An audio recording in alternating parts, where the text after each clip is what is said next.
नरेंद्र जी, बात करूं अगर मैं उस रात की, उस खूंखार रात की जब आपका आमना सामना हुआ इस आतंकवादी से। जाते ही हमारा पहला जो ड्रिल होता है कि कमरे को खटखटाया तो उसमें से जो दो बच्चे दिखे, एक लेडी थी, एक एजेड आदमी था। उसके बाद सीढ़ी चढ़ने लगा था। सीढ़ी से जब मैं ऊपर चढ़ रहा था तो ऊपर से एक लेडी बच्चा लेके आ रही थी। आई थॉट कि ये लेडी इसी घर की एक नफर होगी। वह नफर कहते हैं मेंबर्स को, फैमिली मेंबर्स को।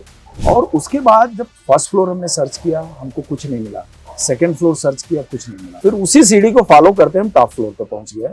टॉप फ्लोर पे रूम में जाने के बाद तो किसी तरह से दीवार वाल टटोल करके हमने लाइट जलाई तो कमरे के अंदर कोई ऐसी प्रॉपर्टी नहीं थी जिससे कि हमको इल्म हो कि इस रूम में कोई रहता होगा। खाली वॉल टू वॉल कारपेट था। तो हमें लगता है ये इंफॉर्मेशन में कुछ कमी है। लेकिन उसके बाद कुछ सस्पिशियस चीजें हमें दिखी, क्योंकि हम एक रात पहले उसी के डिप्टी चीफ पाकिस्तानी का हाइड आउट ब्रेक करके आए थे, जिसमें म्यूजिक सिस्टम कि स्पीकर के पीछे से शटर बना था और उसको कोलैप्सिबल शटर के नीचे से हमको अंडरग्राउंड जाना था, जिसमें बहुत ह्यूज रिकवरी हुई थी। जैशे मोहम्मद का पूरा अड्डा हमने वेपन निकाल लिया था। सस्पिशियस जो पार्ट हमको दिखा, उसी से उस पार्ट को हमने छेड़ने की कोशिश की। और जब छेड़ने की कोशिश की तो we were welcomed by the volley of grenades, क्योंकि उसी के पीछे एक पैरेलल स्पेस के अंदर उसने अपनी जगह बना रखी थी और close circuit TV with night vision device लगा रखा था उसने अंदर। लेकिन वो कुछ कर इसलिए नहीं सकता था कि उसको इस बात का इल्म नहीं था ये मेरे सीक्रेट चैम्बर तक पहुंच जाएंगे। तो he prefer to be silent till we took initiative. Right.